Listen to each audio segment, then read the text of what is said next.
a difference, one cup at a time. Yeah, this is tea time.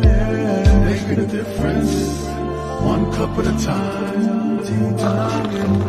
So be sure to grab your tea, grab a seat, and tune in to Miss Liz. Tea time, making a difference, one cup at a time. Tea time, yeah. Tea time, time, time.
Well, welcome.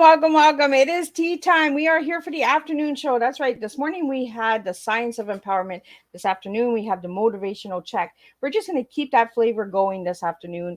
And in the evening we have some terror strikes, but we're going to turn that terror strikes into a good positive thing. So we're going to do a lot of change and a lot of spilling, and we're going to make a big old mess here on Tea Time with Miss Liz.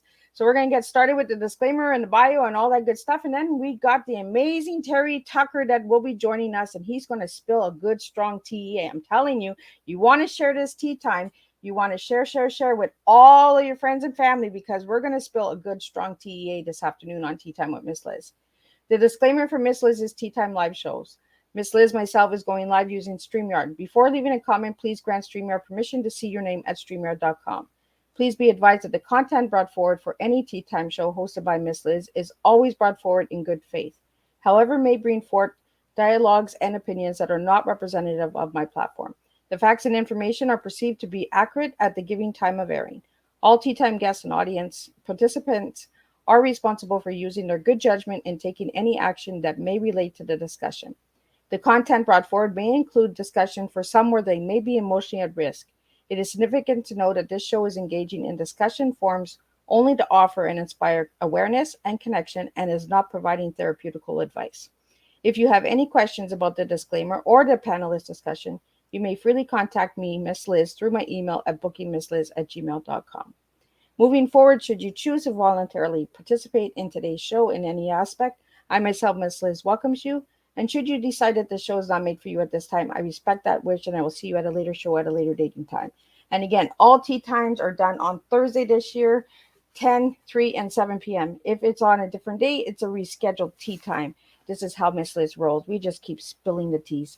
So next we got the incredible Terry Tucker here. I am super excited for this tea time because this man has really gone through everything. He's done the ups, the downs, the ins, the outs. He's really just made a really impactful life. And he's here to motivational check you all in.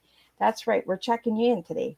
Terry Tucker is a motivational speaker, author, and international podcast guest on the topic of motivation, mindset, and self-development. He has a business administration degree from the Citadel, I think I'm saying it right, where he played the NCAA Division college basketball, and a master's degree from Boston University. In his professional career, Terry has been a marketing executive, a hospital administrator, a SWAT Team Hostage Negotiator, a high school basketball coach, a business owner, a motivational speaker, and for the past 10 years, a cancer warrior, what has resulted in the amputation of his foot in 2018 and his leg in 2020. He is the author of the book, Sustainable Excellence, 10 Principles of Leading Your Uncommon and Extraordinary Life.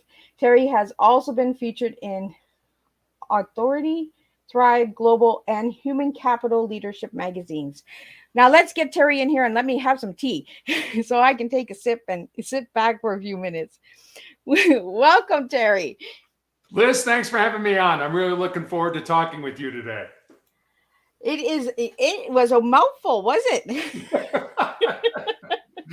It was, but you did a great job with it. So thank you. So Terry, let's start. I do this with all of my guests. Let's start with the little Terry to the big Terry, and let's get in between all the grooves and grooms. Little Terry to big Terry. So grew up on the south side of Chicago, big city here in the United States, oldest of three boys. You can't tell this from looking at me or from my voice, but I'm 6'8" tall. And as you mentioned, I played NCAA Division I college basketball at the Citadel. After I graduated, I moved home to find a job. I was, all set to make my mark on the world with my newly obtained business administration degree. And I realize now just how little I knew about business just because I had a degree.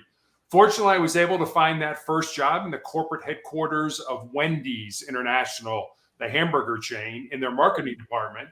Unfortunately, I lived with my parents for the next 3.5 years as I helped my mother care for my father and my grandmother, who were both dying of different forms of cancer. Professionally, you kind of mentioned my resume a little bit, so I won't go into that. And then I guess just finally, my wife and I have been married for 30 years. We have one child, a daughter, who's a graduate of the United States Air Force Academy and is an officer in the new branch of the military here in the United States, the Space Force. Wow, look at that.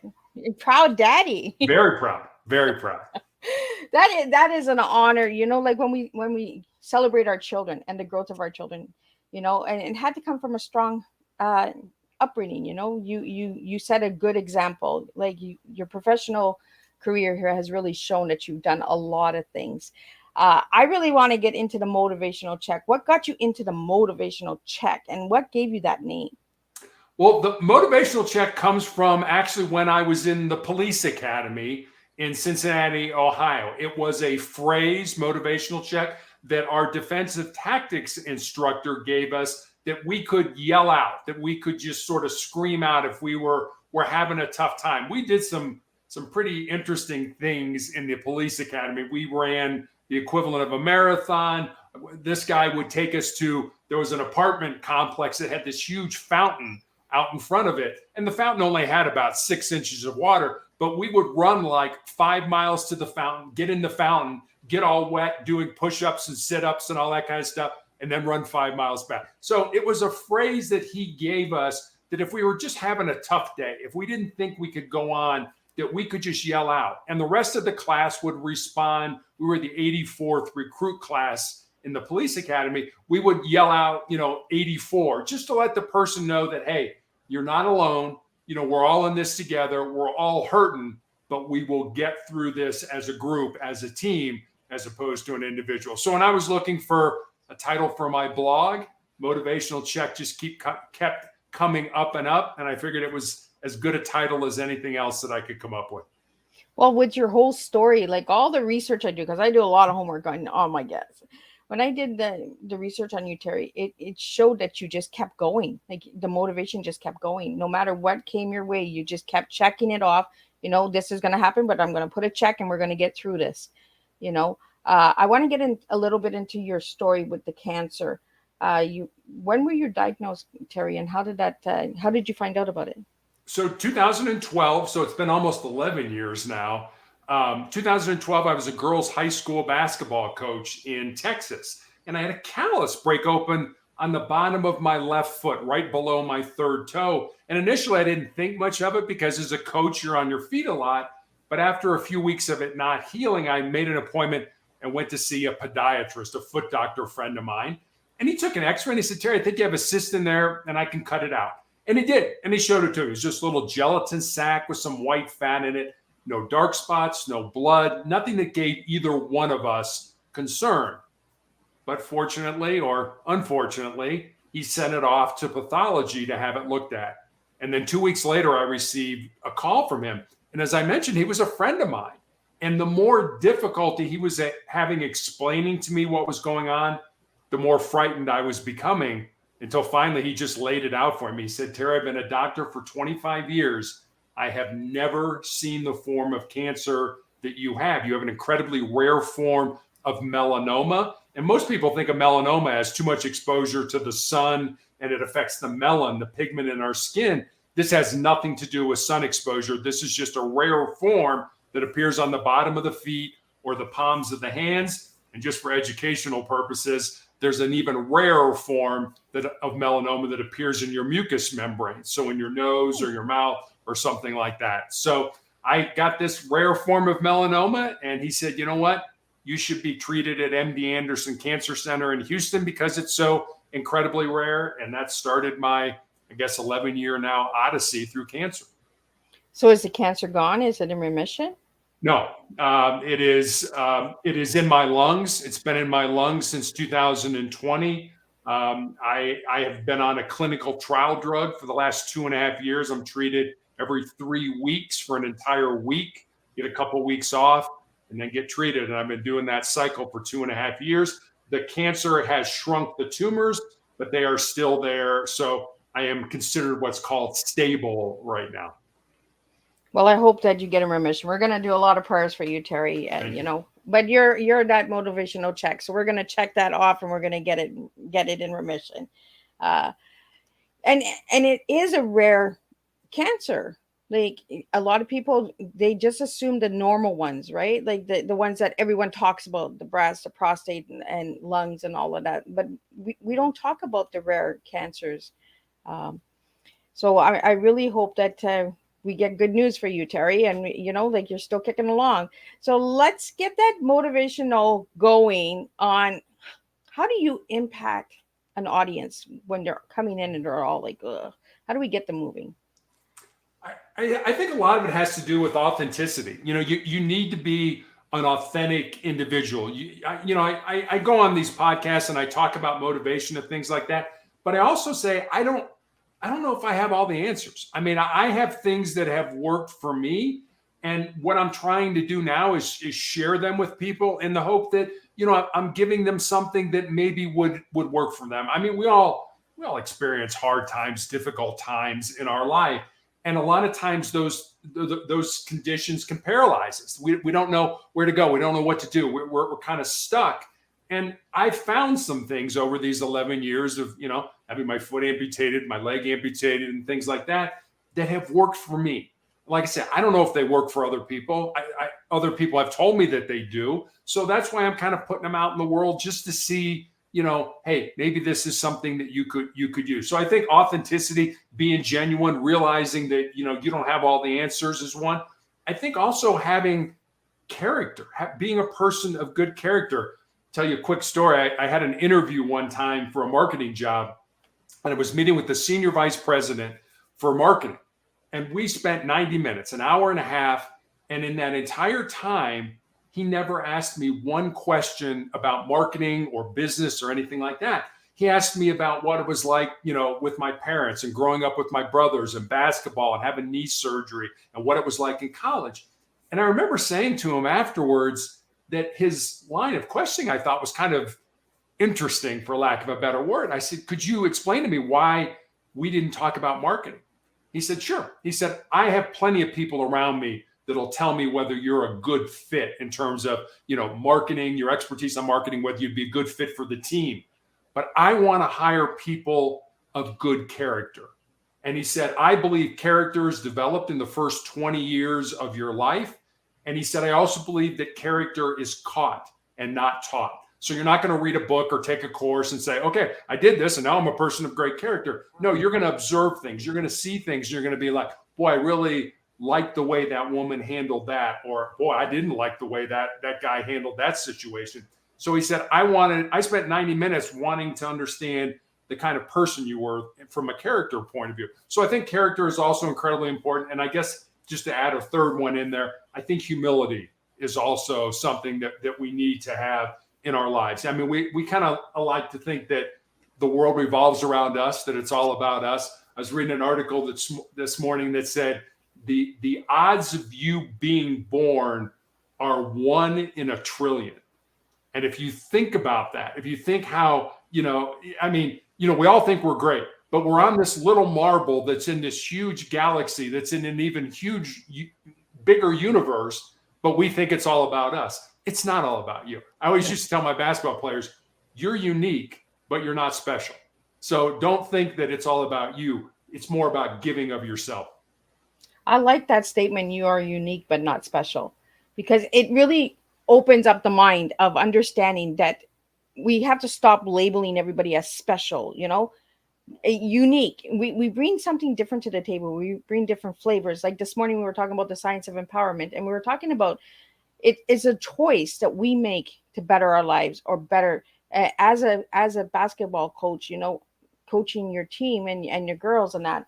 I'm sure you're saying, well, you have to take that step if you want to get to that goal.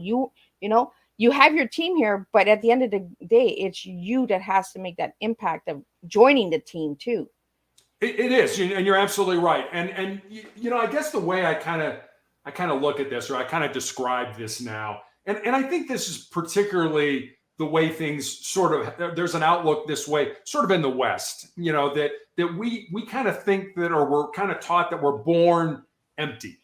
And that when once we get out of school and we kind of get into life, that our job is really to fill ourselves up. So, we get a good education and we get a great job, and, we get a great family and great kids and drive a nice car and live in a nice house. And all that stuff fills us up and it makes us fulfilled.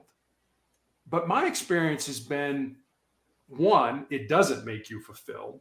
And two, it's just the opposite. We're not born empty. We're born full. We're born with everything we need to be successful in life already inside us. And if we looked at it instead of what can we get, and looked at it more as what can I give, our job should be to empty ourselves out for the betterment, certainly of ourselves, but of our family, our community, our workplace, our God, whatever we believe in that regard.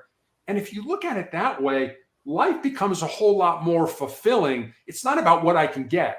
It's what I can give. I love that you say that, because, we have so many people. What can I get? What can I get? What can you do for me? How about what can you do for yourself? Take care of you. Like, self-care is really deeply important. And that's where on Teatime, as I serve my guests, I bring what they serve in life, And I think it's a good time, Terry, to ask you, what is your T? So if I give you the word TEA, what 3 words are you going to give me? I'm probably going to give you transition for the T. I mean, I've been down a lot of rabbit holes in my life in terms of employment and things that I've experienced. The E, I think, would be education. I've always said, I always believe this, and I've said it to my players numerous times, you need to be a lifelong learner. It's not like you go to school and then you stop learning. A lot of people do that, but I think it's important to be a lifelong learner, to be curious, to ask questions, to not just take things on face value. So I think that would be the E. And then the last thing I think I would say would be the A, would be for attitude. And I think attitude maybe goes a little bit deeper. I couldn't find a word that began with A that was for mindset, but I really think that, the mindset, how we look at ourselves, like you said, how we look at life is really, it all starts in our mind. If we can't control our mind, then everything else is kind of out the window, and you're really kind of at the mercy of what life presents you. You can control your mind. You are able to do that. It's amazing what you can accomplish. Well, it's like you said, the character, right? The character's attitude. If you don't have a good attitude, you're going to be like, you're getting it to the side, and I'm really amazed that that's 2 guests this morning and this afternoon to give me the word attitude. So there's a lot of attitude with empowerment and motivation. It's really the character of what you're bringing to the table. Yeah, it really is. And that's not something that we talk a lot about. And, we talk a lot about goals. We got to have goals. We got to have New Year's resolutions and stuff like that. And when you look at, 80% of New Year's resolutions go by the wayside by February, you wonder why. And what I think is important, and I think something we don't talk enough about, is that goals are great. But before you plan your goals, before you decide on what your goals are, you need to know what your values are. You need to know that, what is in your heart, what is in your soul that is immovable, that no matter what people say, no matter what people do, that's the person you are. And sometimes that's even, I'm committed to this way of life, or I'm committed to this occupation, knowing full well that I may never be successful at it. But I always look at it kind of like the doctors and the researchers that have developed my clinical trial drug. Somebody probably started working on that back in the 50s or 60s or 70s, and then they died. And then somebody else picked up that research and they advanced it and they moved it forward. And that just kept going to a point where now I'm benefiting from the work that person did. So what are your values? I think, things like character, things like love, things like trust, things like family, things like faith are things that we need to think about. We need to consider in our lives. And when you know what your values are, then start planning your goals, because you can anchor those goals to your values. And it's kind of like having a foundation for a house. If you have a good foundation, the house is going to be good. If you don't, then the house, very well may fall down. So figure out what your values are and then worry about planning your goals. Yeah, everything seems to be backwards, right? We seem to be doing everything backwards. It's just like you said right a few minutes ago, we all think we're empty. We're born full. It's how we empty that cup. It's how we empty ourselves by what the society tells us, the programming tells us, just follow your heart, follow your, what people are giving you, take it back as a lesson, a blessing, like even when I've gone through a lot of hard stuff, Terry, in my life as well. And I've taken it and I turned it into a positive. I take my pain and I turn it into something stronger. And I say, you know what, this pain is not going to eat at me. And I get that from you too. When I looked at you and did some research on you, I see Terry as, nope, you're not getting me. I'm going to check this off too. I'm going to check, the motivational check of life. You're not going to get me. You're not going to hold me down because my values are before the goal, of overcoming. Exactly. And that's just, it's the old saying of, when life gives you lemons, make lemonade, and that's true. But we tend to get in our own way, and you're looking at me now. I look perfectly fine. But I'm in a wheelchair. I don't have a leg. I've got tumors in my lungs and things like that. But that's not stopping me. I remember after I had my leg amputated and I did find out I had these tumors in my lungs, about 8 months later, my doctor showed me my CAT scan from that time. And I have no medical background. I don't know how to read a CAT scan, but you can kind of look at it and say, well, gee, that doesn't look like it's supposed to be there, And so, I had these big tumors in my lungs and I had fluid all around the pleural spaces, kind of on the outer part of my lungs. And I remember looking at my oncologist and saying, how was I alive? And he kind of got this grin on his face and sort of shook his head. And he said, I don't know, because you shouldn't have been, which said to me that, God's not done with me yet. When I die, where I die, how I die, way above my pay grade. Don't spend a whole lot of time worrying about the dying part. Spend more time worrying about the living part right now. And I think that's really deeply important. It's like you said, right? Everyone will look at this video and they'll say, oh, I don't see the wheelchair. I don't see the leg missing. I see a really educated man sitting in front of Miss Liz here. So, people don't seem to understand that we all have stories. We all have our challenges and obstacles. You might be looking at us and saying, well, there's nothing wrong with you. You got it all good. You wine and roses. You don't know the story. So don't judge before you know the book.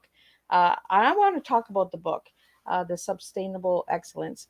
What does that book cover? It covers how to be excellent and how to sustain that excellence once you become excellent. And people ask me that, they're like, okay, you wrote a book called Sustainable Excellence. And the first question is, what's excellence? And my response is, I don't know. And they're like, wait a minute, you wrote a book called Sustainable Excellence. How can you possibly not know? And the way I answer that question is, Liz, you and I may look at, a company. We may look at a piece of art. We may look at a sports team. And you may say, boy, that company's, they're excellent. And I may look at it and say, I think they're good, but I don't think they're excellent. I look at excellence kind of the way I look at beauty. It's sort of in the eye of the beholder. We look at different things and we project how we feel about them.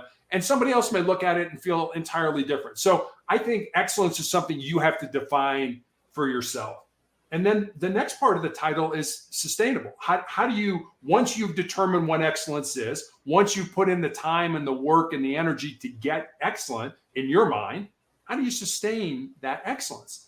And I think the way you do that is you innovate, you grow, you find another market, you find a different way to do things. And I think what happens, and I've seen this a lot, especially being an athlete, where teams will work really hard and they'll get to the top of the mountain, they'll win the conference, they'll win a championship or something like that. And then they sort of sit back, put their feet up on the desk, pour themselves a drink and be like, yeah, I've arrived. And then what happens? Well, the next season or 6 months from now, boom, somebody passes them up. Why is that? Because people watch how you do what you do and they take the good stuff from it and then they figure out ways to do that better. And then all of a sudden they pass you up. And now they're at the top of the mountain and you're not. And then you wonder, why did that happen? It happened because you didn't continue to grow. You didn't continue to get better. You didn't continue to innovate. So if you want to be excellent, that's something you have to determine. But if you want to sustain that excellence, you need to keep growing, keep moving, and keep moving forward. Well, it's like you said earlier, right? It's a lifelong journey of learning. We have to keep learning. When we put the mind off and we stop learning, we stop growing. We stop finding that top hill, right? We do. And that's, I read a lot. My wife reads even more than I do. But I mean, those things are in, I don't know about this. Let me go read about it. I remember hearing a story one time or reading a story that said 86%, I think it's just in the United States. Somebody did a survey and said 86% of the people they surveyed believed that they had a book within them, either a memoir about their life or, a fiction book that they wanted to write. And yet less than 1% of those people will ever write that book, will ever take the time, to do that. So we all think we have a story. And I think we do. I mean, I find people fascinating. I love talking to people about, what their life, how they got to where that part of that comes from being a police officer and asking a lot of questions, but, what caused you to get here? How did you do this? I want to know, because even if there's one thing I learned from that person, as far as I'm concerned, that's time well spent. And you just mentioned being a police officer, you ask a lot of questions. So is there training on how to ask a question, or you guys just go with the flow? Like, how does that work? There is. It's been a number of years since I've been out of law enforcement, but there was a class, or it was more than just a class. I mean, it was kind of like a week-long program.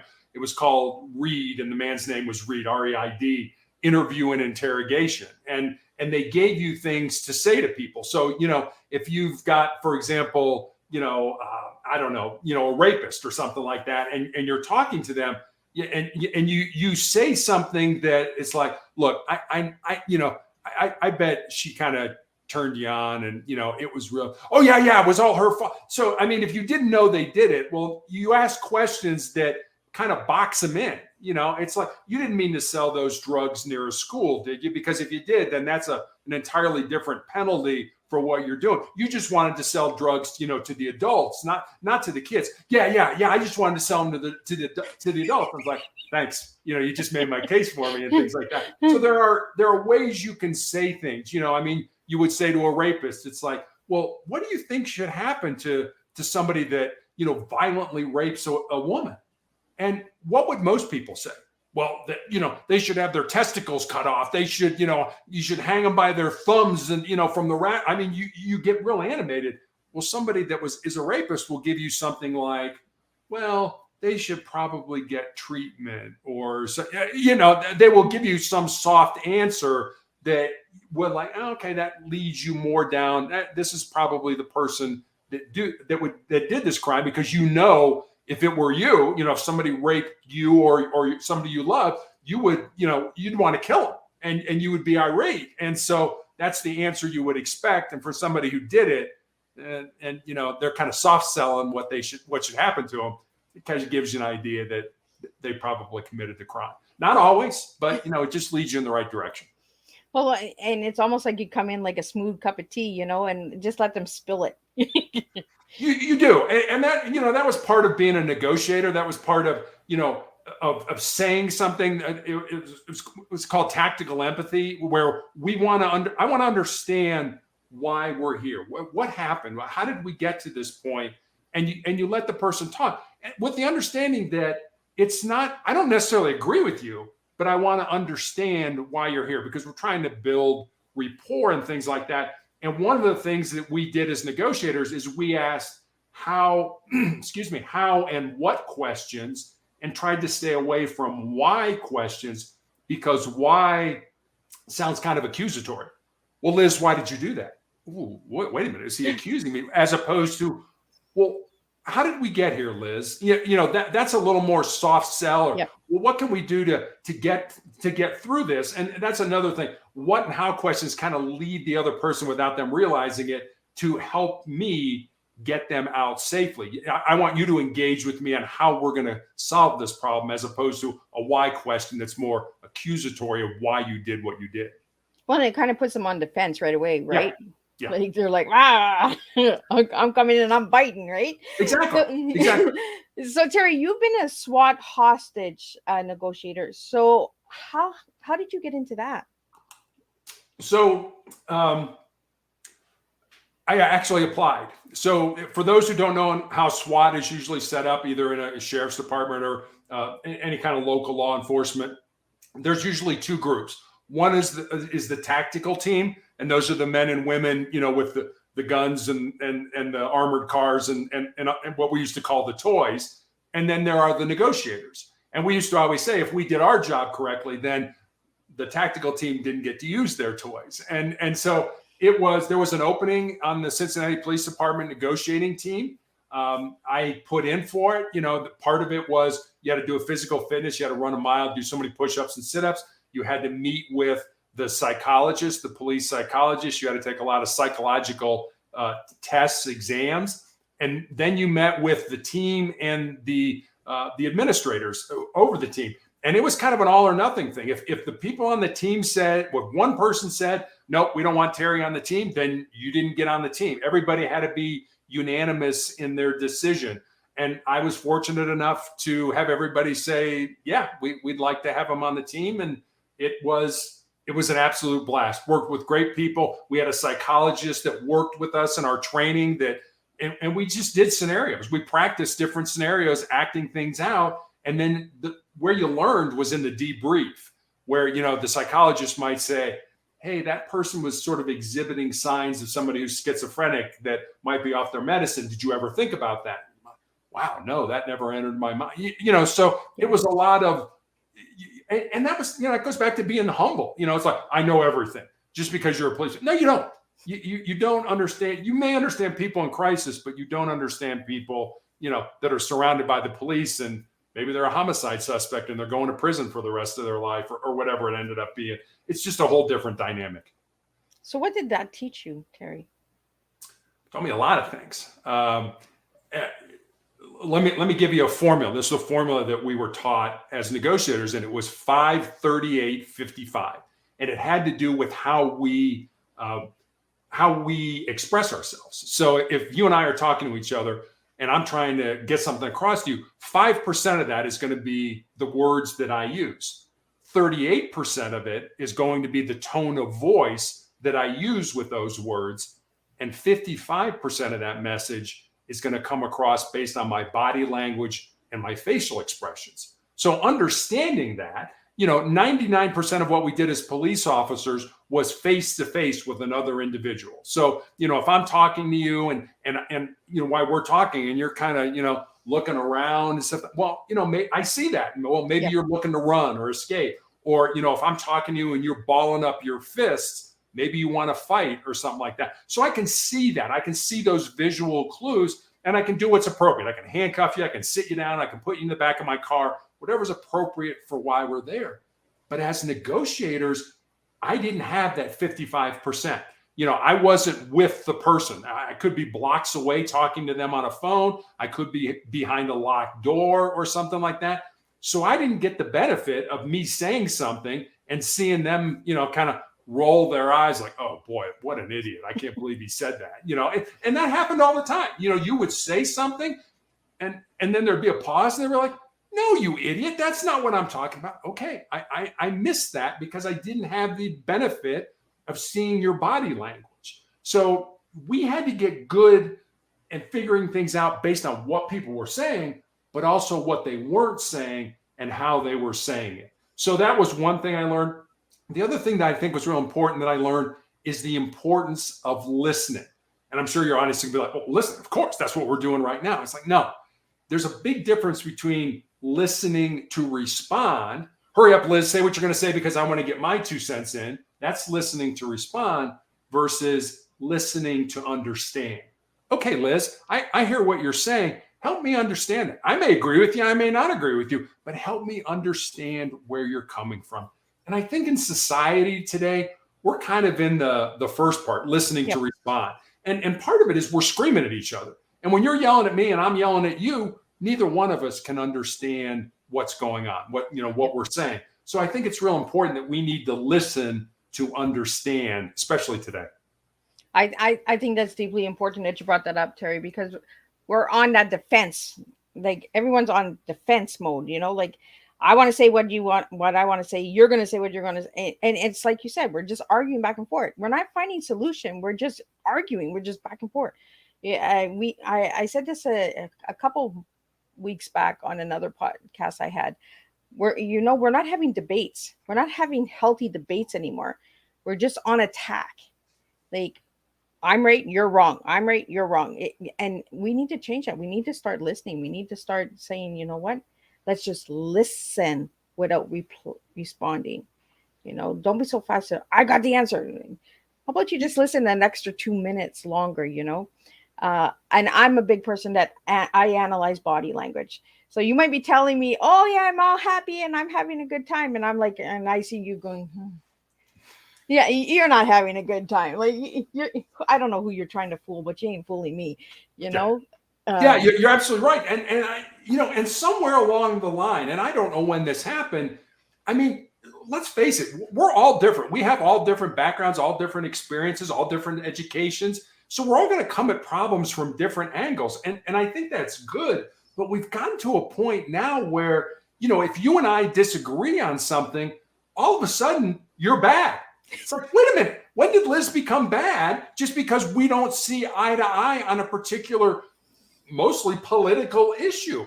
Why can't we just say, hey, I like you, we're friends, but we don't see eye to eye on whatever it is, gun control or abortion or whatever it is. That doesn't make you a bad person. And somehow we've gotten to a point where if you don't totally agree with me, then you're a bad person and I can't have anything to do with you. When did that happen? We've got to get back to treating each other like human beings with the understanding that we're all, kind of like I said, we're unique, but we're not special. We got to get that empathy back. I don't know where the empathy went. It kind of just went out the window somewhere. And this is why I do what I do, and I spill the tea in a different way because I want people to really understand the different ways of learning. We can learn when we listen, when we actually take the time to get to know someone. And that's why I always ask how you were as a child, how you are as an adult, because there's a big difference. Maybe who you were as a child is not who you are as an adult. Maybe you wanted to be totally opposite. I know myself when I was little, I was the quiet kid. Now I'm a lion. I'm coming at you. But I'm not screaming at you. I'm just saying, you know what? Pay attention. Right. Really pay attention because there's so much division, so much disagreements. Like if you don't like something, just say, you know what? I respect you. You're my friend, but we just don't agree on this topic, and let's just move on and still be friends. Like everyone just wants to break up with everybody. It's like a bad relationship. It is. And I remember a saying from Abraham Lincoln, one of our greatest presidents here in the United States, who used to say, I don't like that person. I need to get to know them better. And it's not I don't like that person, I'm dismissing them. No, it's I don't like them. I need to get to know them better. Why don't I like them? What am I seeing or whether consciously or subconsciously in that person that I don't like? And it's not that's just the way it is, dismiss. No, it's maybe I need to get to know them better because maybe I'm missing something or maybe I'm not seeing something that would cause me to change my mind. Absolutely. And this is why we have different flavors and different blends in the world, right? We just got to learn to start serving different flavors. Think how boring life would be if we give were it all a try, the same, right? I don't like black tea, but I'll drink black tea because I'm going to give it a try. Sure. And I think if we took that aspect in life, and we took that angle in life, we might understand a little bit more, and humanity might actually come to peace and not make war anymore. I just find like everyone is just at war with everybody, and I'm just like, you know what? Here's Miss Liz's tea. Drink some tea. Yeah, let's exactly. just Have a let's cup of just tea take and let's some talk, time. right? Yeah. So Terry, I want to get into we talked about the books and that. I want to talk about your favorite color and the word that you gave me. I asked all my guests this, what their favorite color is, and you gave me royal blue. Why that color? You know, I've always gravitated to that color ever since I was a kid.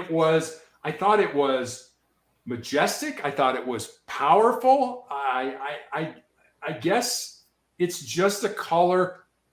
You know, I mean, I like dark suits. I'm old, so suits are, you know, I mean, it's kind of what I enjoy wearing when I can. But I mean, you know, I have a bunch of ties, and a lot of them have royal blue in them and some things like that. So royal blue is it's just been a color that I don't know how to describe it. It's part of me. It's something that I enjoy. When I was, you know, putting my blog together, it was like, well, is it going to be greens or red? No, it's going to be blues. You know, blues are, you know, and there's some royal in there as well. So it's just something that's always, I guess, spoken to me. And I love when my guests like love the colors for a reason, you know, like you feel that it's powerful and, you know, it pulls you in. It does. Instead of just saying, oh, well, I like blue because it looks good on me. And I was going to say, well, you must have wore a lot of blue because you're an officer, you know. Well, I did. Yeah, there you go. You know, the SWAT, I don't know what color SWAT wears, but you know, it's a dark color again. Yep. So it's just, and I never looked at blue as a powerful color. I always looked at, you know, green as power, you know, but blue, that's, you know, you just opened my mind to something. I was just like, I never looked at it that way.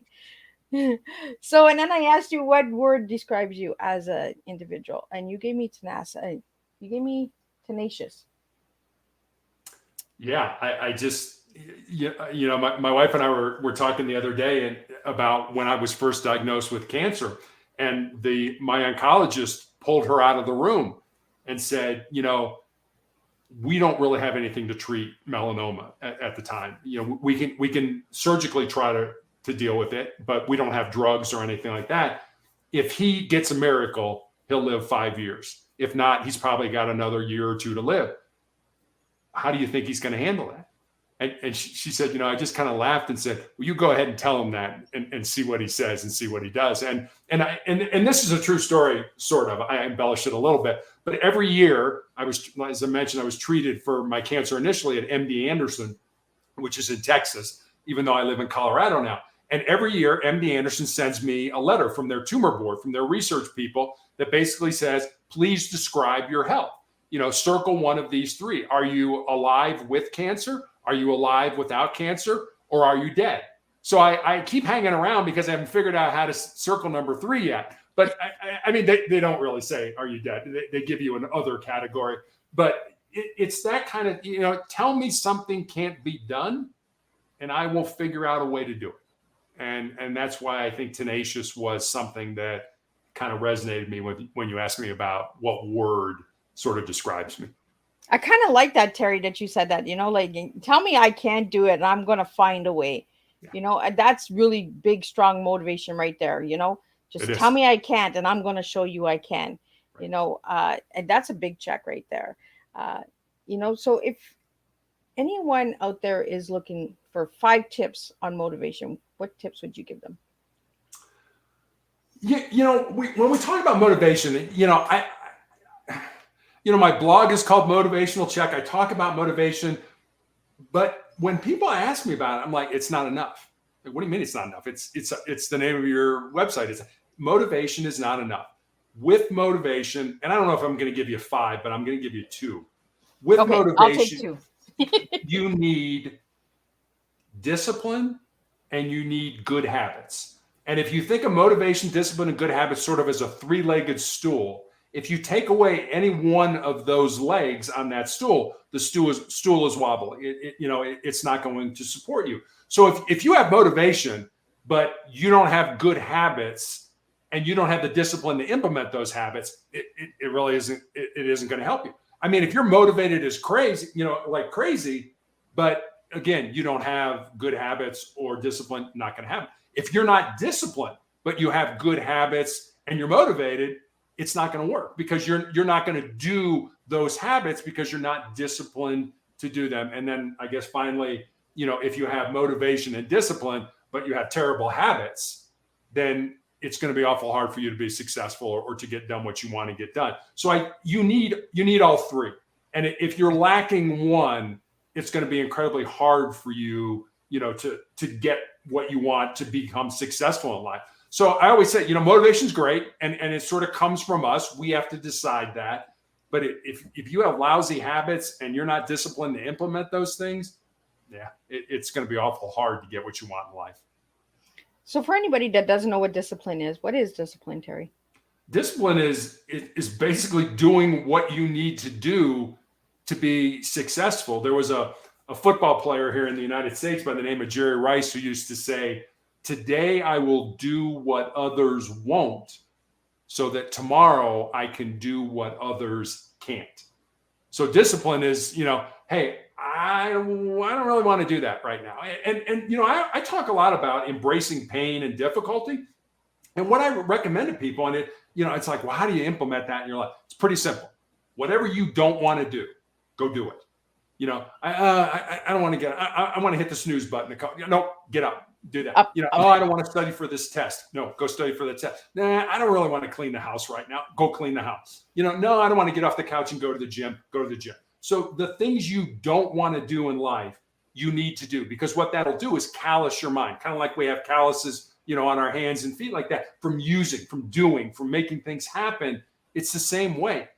Do things you don't want to do, and it will callous your mind so that you can handle pain and you can be a resilient individual. And I think that's really important, that we understand what real discipline is. And I like the examples that you gave us, as a mom, when my kids say, "Oh, I don't want to make my bed," well, make your bed. Yeah. And you're going to feel better because at nighttime when you go into bed, your bed is going to be a nice crisp bed again. And it's going to feel good to go to bed instead of on all crumply sheets. Right. We just really got to do what we don't want to do, and we get through it. And it's that push and that drive to continue. We get obstacles in our lives or challenges in our lives, and we're like, oh, how do we get through this? We just do it. We find a way, right? You do. And I was on a podcast yesterday. I was telling this story. Jesse Itzler was the part owner of the Atlanta Hawks in the National Basketball Association here in the United States. He's married to Sarah Blakely. And Sarah Blakely started the company Spanx, which is kind of a women's undergarment company. And he was telling the story. He said, if Sarah would have waited until everything was everything was lined up, she had everything figured out. He said, I guarantee you somebody would have figured it out before and jumped in, and we'd be talking about them instead of Sarah Blakely. He said, Sarah knew what she wanted to do, kind of had an idea of things, but then, didn't stick her toe in the water, jumped in full, I'm going to immerse myself in this and I'm going to figure it out as I go along. So, don't, if you got a great idea, there's an old saying that goes, if you think if there's a 70% chance you're going to be successful, then do it. Then take a shot at it. Then go for it. And so many people just, I got to have this next, or I've got to have the financing piece, or I've got to have the marketing piece, or I've got to have the right, supplier, whatever it is. No, just jump in and figure that out. I'll find a supplier. I'll find somebody for marketing. I'll find a finance, but whatever that ends up being, don't wait. Start where you are right now. Jump in and see what happens. So we're almost at the hour here. Time is just flying by. This tea is just like spilling this afternoon. I want to get into the basketball. What got you into basketball? I know you did it in school and then you became a basketball coach. So what is it about that basketball that you really love, Terry? I think what team sports taught me, and when I was a kid, I started, football, I played baseball, I played basketball, I played all those things, but I really kind of specialized in sports, in basketball, because one, I was 6'8" tall. When I was 13 years old, I was 6'5". So it was kind of a natural extension to do that. But I think what one of the things that team sports taught me And for me, it was sports. I think whatever team you're on, whether it's your family or, your job or your church, whatever it is the importance of being part of something that's bigger than yourself. You realize on a team that if you don't do your job, not only do you let yourself down, but you let your teammates down, your coaches down, your fans down, your parents down, etc. And if you think about it, the biggest team game that we all play is this game of life. So, sports has taught me so much. It taught me how to be part of a team, taught me how to lose, taught me how to be coachable, it taught me how to win. It taught me discipline, motivation, all those kind of things I learned from being an athlete and overcoming things, that I experienced. Sports is kind of a microcosm of life. And if you can use that to expand your knowledge, to become a better person, to be a better person, in terms of character and humility and work ethic and things like that, man, think what you can do in life if you learn those lessons, especially when you're young. Yeah, for me in basketball in school, I was a kid that just turned. Choop, choop. I was a short kid, so all the tall kids were running by me, and I was like, pass me the ball, please. Yeah. Well, and that's why I wanted to coach. I wanted to help kids understand and learn what I learned, and I still, it's been a number of years I've been out of coaching, and I still have relationships with my players. One of my players' brothers just died, and she reached out to me and stuff like that. And you wonder sometimes as a coach, did you make a difference? And the way I looked at it is, I think I planted seeds. Now, whether those seeds germinate and grow, we'll see. I hope they do, but you never know. You never know. 2 years from now, 5 years from now, 10 years from now, somebody will say, "Oh, Coach Tucker said that," or "I remember Coach Tucker saying that." And you have an impact on a young person who learns that lesson maybe a little bit later in life. Well, I think as a coach, we all want to know if we planted the right seed, right? And that's what I got right from the get-go when we first started this conversation. I almost said that you were planting seeds because you had jumped into so many different aspects of professional, like your basketball, the hospital, the SWAT. You were always with people. You were always planting seeds with people. So I can see you as a really people person, Absolutely. So Terry, what message would you like to give to everybody out there that's listening today? I guess let me leave you with this story. I had a nurse recently ask me what it was like, to have my foot amputated and to have my leg amputated. And I told her it certainly hasn't been easy. When you're 6'8", you're learning to walk again. Falling is not an option. You fall from this height, you get hurt. So falling is not an option. But what I told her was, cancer can take all my physical faculties, but cancer can't touch my mind. It can't touch my heart, and it can't touch my soul. That's who I am. That's who you are, Liz. That's who everybody who's listening to us really is. And we spend a lot of time on this house, this vessel that we call a body. We want to eat right. We want to exercise. We want to get enough rest. We want to reduce stress. And I'm not telling you not to do that. I think those things are incredibly important. But what I am suggesting is maybe spend a little more time every day working on who you really are. Your heart, your mind, and your soul are eternal, and there are things that are going to live on. And I think if you spend more time developing those, you'll be much happier in your life. And I think we really just need to start checking off stuff in life, I really like that check. Like when you watch the video, the 1 minute video, I put that check for a reason at the end, just check life, check what you're doing and just change for yourselves, This morning we talked about changing for others. We don't need to change for others. We need to change for ourselves, because when we change for ourselves, then the people that are around us actually see the change and they change for themselves as well. And it's just a ripple effect, right? Absolutely. So Terry, if anybody would like to get your book, where can they get your book? The book can pretty much be gotten anywhere you can get a book online. Amazon, BarnesandNoble.com, Apple iBooks. You can just search it online and it'll pop up. And if anybody would like to go to you for coaching or any of that stuff, where can they find you? So my blog, motivationalcheck.com, I put up a thought for the day every day. And with that thought usually comes a question about, how you can maybe apply that in your life. On Mondays, I put up the Monday morning motivational message. I have recommendations for books to read, videos to watch. You can leave me a message, all at motivationalcheck.com. So before we wrap up, we got a little bit more than 5 minutes here before we wrap up this afternoon's tea time. You've been on so many podcasts, Terry. So what have you learned about podcasting world? I have been incredibly, excuse me, I've been incredibly fortunate. I started a motivational speaking business right when COVID hit. And like so many other companies, I had to figure out how to retool. Everything shut down. There was no virtual, there was nothing in person.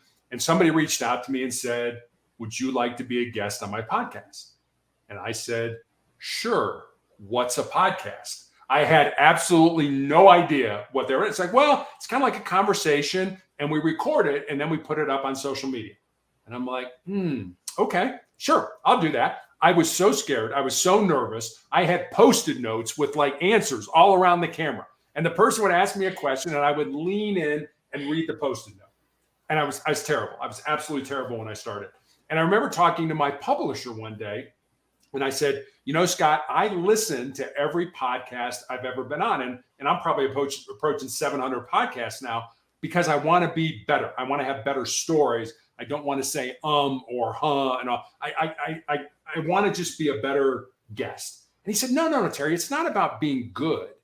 It's about just not sucking. And I said, well, thanks for the title of my next book, Just Don't Suck. I said, but no, that's not what it's about. I want to be a good guest so the podcast host feels that he or she has spent time with somebody that was valuable to their audience. So, that's one thing I learned. And I did a podcast, I don't know, about 8 months ago with a former NFL player, National Football League player here in the United States. This guy is like 6'6", like 308 pounds. I mean, he put his forearm up on the desk, and it was so big it covered the camera. We couldn't see anything. And I remember talking to him afterwards, and he said, Terry, when I started my podcast, I was scared to death. I didn't think anybody would take me seriously. I didn't think anybody would listen to me. And I said, Marcus, you reached the pinnacle of sports, at least here in the United States. How could you not think people would listen to you?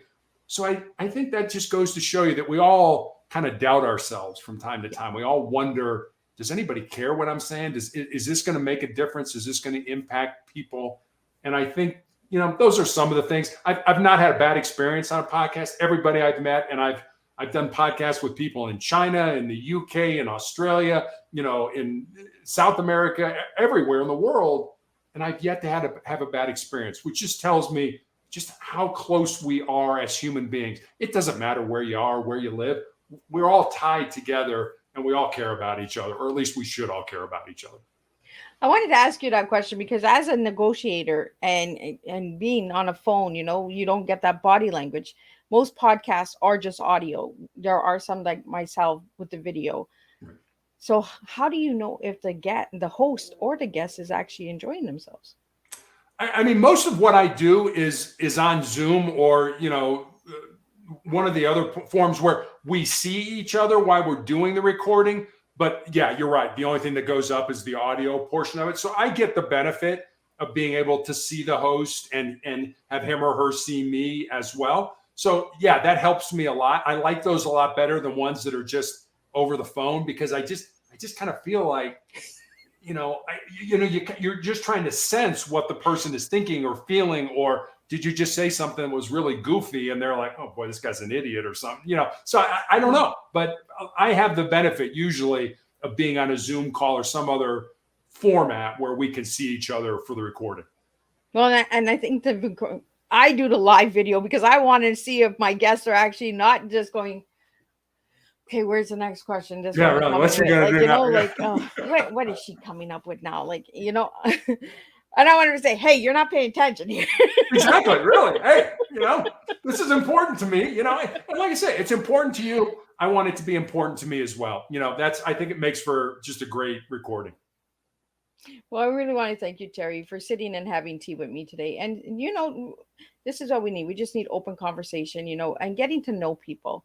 Yeah. And, ask the right questions. There's no wrong question out there. There is if you're looking for trouble, if you're looking for debate and division, then, this table is really just authentic and we just want to serve a regular, good, strong cup of tea, like going to grandma's house.